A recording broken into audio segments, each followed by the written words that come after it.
The Lord be with you. I'm Deacon Keith Fournier, and our first reading is from the letter of the Apostle Paul to the Colossians.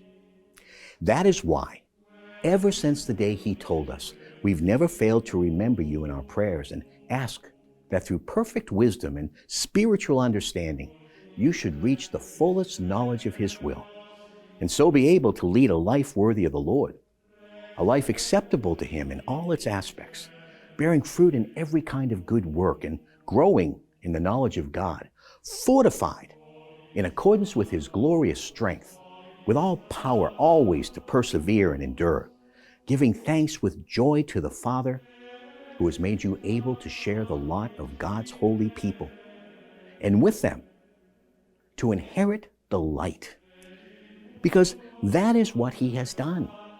It is he who has rescued us from the ruling force of darkness and transferred us to the kingdom of the Son that he loves.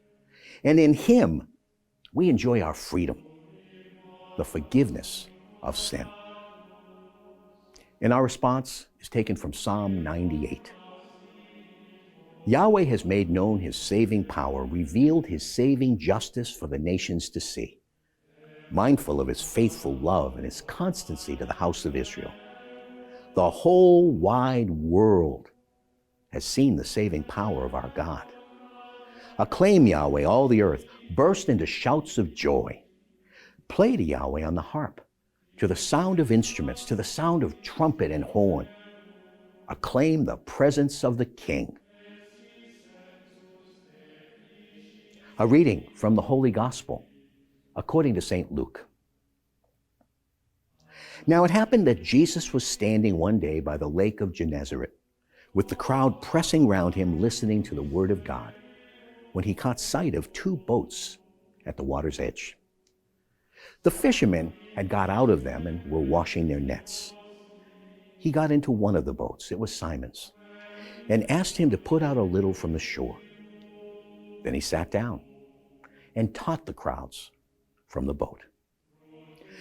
When he had finished speaking, he said to Simon, "Put out into deep water and pay out your nets for a catch." Simon replied, "Master, we worked hard all night long and caught nothing. But if you say so, I will pay out the nets." And when they had done this, they netted such a huge number of fish that their nets began to tear. So they signaled to their companions in the other boat to come and help them. When these came, they filled both boats to the sinking point. When Simon Peter saw this, he fell at the knees of Jesus, saying, "Leave me, Lord, I am a sinful man." For he and all his companions were completely awestruck at the catch they had made. So also were James and John, sons of Zebedee, who were Simon's partners. But Jesus said to Simon, "Do not be afraid.